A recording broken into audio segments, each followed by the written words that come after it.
This one caught me off guard a little bit. There's no big twist, there's no huge spectacle, and somehow it hit harder than most movies I've seen this year. It's one of those rare movies that makes you sit there afterwards and quietly think about your own life. I was very moved by this movie. It makes you question things like what actually matters. Did I waste today? If this was it, would it be enough?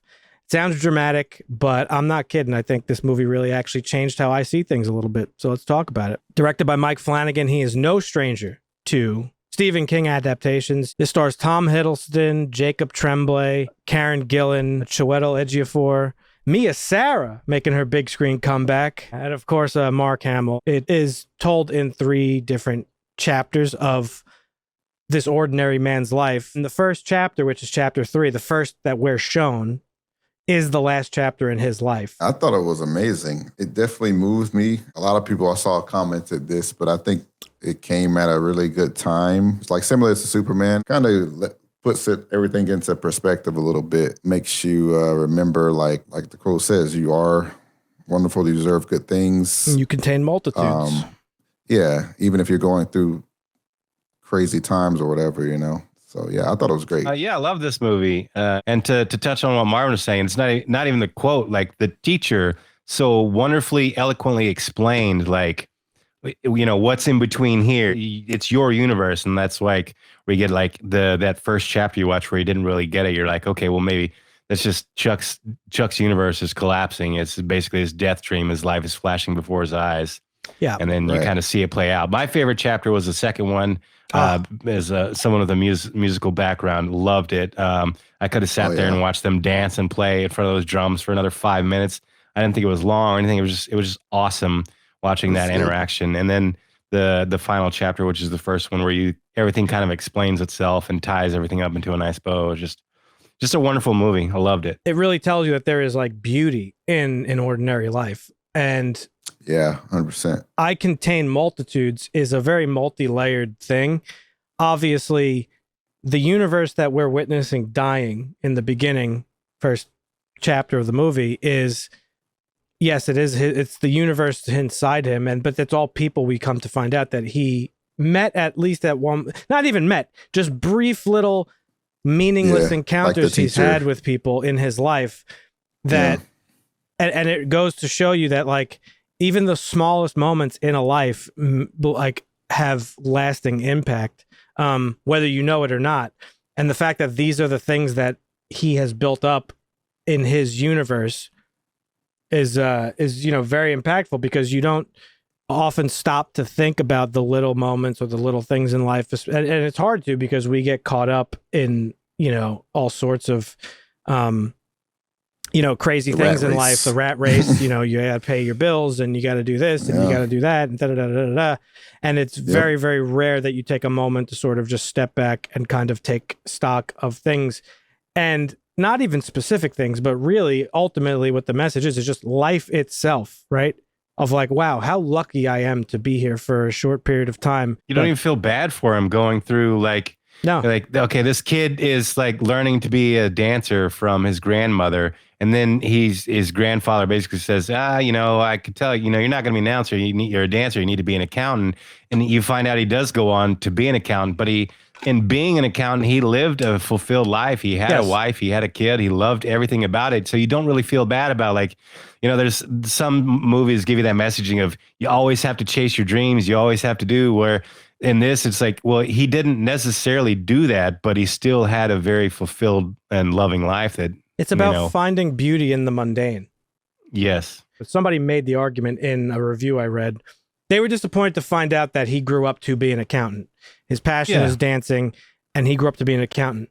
But it's not sad that he became an accountant, because he took the lessons his grandfather taught him and said, math is magic. Like math is, and he explains it to him of like how important a accountant is to people. Like it's such a mundane, boring fucking job on the outside, but like it really is an important job. Like it could change people's lives. And so it's not a disappointment that he did that instead of dancing. Yeah. So he still used dancing to change people's lives. That day where they danced, everybody that was involved in that will probably remember that for like as long as they live. talking about the framing of the movie, that beginning part when we're watching this collapse of civilization, it kind of goes pretty quickly. You're seeing a lot of people like cope with the end of all things. And the whole thing is like framed through the eyes of Marty, who is Chiwetel Ejiofor, and basically him sort of reconnecting with his ex-wife, Karen Gillan's character, Felicia. They want to reconnect and spend however much longer they have left with each other, being happy, which in this case is not that long. And that sequence when they're in the backyard and you start to see the stars collapsing and stuff is very, very, very, very powerful stuff. I loved it a lot. And the sound design, like you mentioned, was really awesome. They really make you like sort of feel that. That is the core message of the movie of like you don't know how much longer you have left, really. So make the most of it as you have the ability to do. That comes full circle at the end of the movie when we see in his younger life, he ends up seeing how he's going to die. And that's like the big secret that his grandfather was keeping from him. There's a quote earlier in the movie where he says, the grandfather, the waiting is the hardest part, which is a great Tom Petty quote. I don't know if that is just a coincidence or if they pulled it directly from the Tom Petty song, but now the waiting is the hardest part because you saw how you're going to die. Now you got to wait. And that premise of like, what would you do if you knew how you were going to die, or if you saw your own death? Now he doesn't know how he's going to die. He doesn't know when he's going to die. He just saw it, and it kind of like framed his perspective.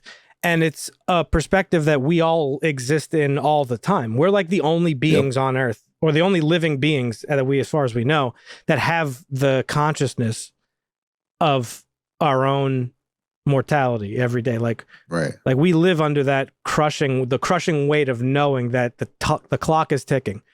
And the movie's about that. We don't know when, we don't know how, but at the end of the movie, a young Chuck sees his death, and instead of like cowering in fear to it, like his grandfather maybe did, he decides to face it head on and say, you know what? Fuck it. I don't have a long time here. I'm going to make the best of it that I can. So, really positive message that like everybody should embrace. You know, life is limited, but you never really like focus on it unless you're anxiety riddled, right? Yeah. But like, so you're just like this family is, you're struck with sadness after sadness after sadness. Like grandparents lost a kid who was about to have a kid, and then and then the wife dies, and then grandpa's gone, and he's the only one left. Like when you're struck with that much loss, it has an impact on you. The movie uses Sagan's cosmic calendar that he called it, and this was from an episode of Cosmos.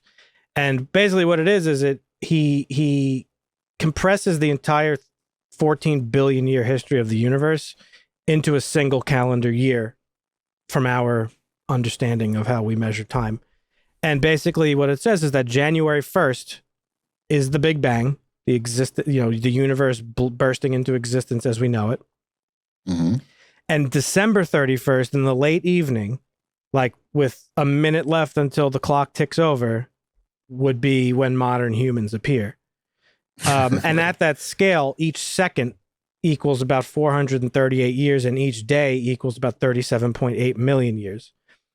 So the metaphor just shows how recent and fragile like human existence is on the cosmic scale. 14 billion years compressed down to a single calendar year. Humans have only been here for like the last 30 seconds of existence itself. We are completely insignificant on the scale of the universe. But this metaphor doesn't just serve to show that life is fleeting and this, that, and the other thing. While we are insignificant, we are still very significant, and that's what this movie's about, is even how the most simple, mundane, nobody person is important and significant, and everything he does and the people he interacts with and every interaction that he has, even just seeing a girl roller skating can make an impact. And then there's like a second layer to it, and it's Carl Sagan's famous quote, "We are a way for the cosmos to know itself." We are existence. It's like experiencing itself. We, yes, are in and a part of the universe, but it is also a part of us because it sprang us into being. Right. And that's what Carl Sagan calls the cosmic perspective. I saw a couple people saying like that framing like diminishes Chuck really, but it doesn't. It elevates him, like, because it like I said, it's like, yes, we are insignificant, but our insignificance makes us significant, if that makes any sense. Especially in terms of like life in the universe. Like, as far as we know, we're the only life that there is. Right. And so that is something to be cherished. My favorite part of the movie was the scenes in childhood of him growing up. I thought that stuff was really great. And the dancing stuff. It's like the last thing we see of him like enjoy, basically. Him dancing at the dance thing at school. I think my favorite scene was the realization of when, they asked the question, why did he stop to dance that day? And he didn't know why at the time, but yeah, it was just my interpretation of that was just enjoying life as it comes to you. Yeah, in the moment, living in the moment. Totally. It was just a random memory, like that sparked in his head. That's why you see the flashes of his grandmother dancing. Yeah, it was an act of love and kindness, is what I read it as. Totally. The way the movie ended was beautiful because it's like he finally gets to go into this thing and it leaves you with a little bit of an interpretation, open for interpretation. Does he really see how he's going to die or whatever? Like, you don't really know. But like, given that it's Stephen King, it's probably meant to be taken literal. But like, he sees the ghosts that his grandfather saw. And of course, we come to realize his grandfather saw the death of the guy who hung himself, saw the death of the kid who got hit by a car, saw the death of his wife probably. And saw his own death because there's the moment where he grabbed his arm. He saw that he dies of a heart attack. And then Chuck gets to see his own death. But like the way the frame just stays after he says that stuff of like, I'm going to choose to live my life rather than like be afraid. Yeah. And he even leaves the door open. It's like, yeah, I'm no longer afraid of this. Yeah. Yep. Just fantastic basically movie. Admonishes this grandfather's tale of waiting is the worst part. I'm not going to make it the worst part. I'm going to make it worthwhile. I'm not going to wait. Yeah. I just know it's going to happen and I'm going to fucking face it head on and whatever happens, happens until I get there. Beautiful movie all around. No complaints. Not a single one. This movie definitely came at the right time and I definitely am inspired to be a little bit more mindful of the things that I do and the interactions that I have. And how I live my life. So I think everybody should see this movie. Definitely well received. It's got a 7.5 on IMDb. Honestly, I'm giving it a 10. Yeah, it's an easy 10, honestly. Easy 10. Yeah, I'll give it a 9. I didn't have any complaints with this movie. There was nothing I would have changed about it at all. It was this is the best Stephen King movie, and I've seen a lot of his movies, and most of them are not very good. So sitting down and watching this and experiencing it, I had zero complaints, nothing to change. It was perfect. Yeah, really, really good movie at the right time when we needed it, and that's always the best. We need more of this. Let us know in the comments what you thought about it, if you liked it or not, or if there's anything that we missed that you felt was important to talk about.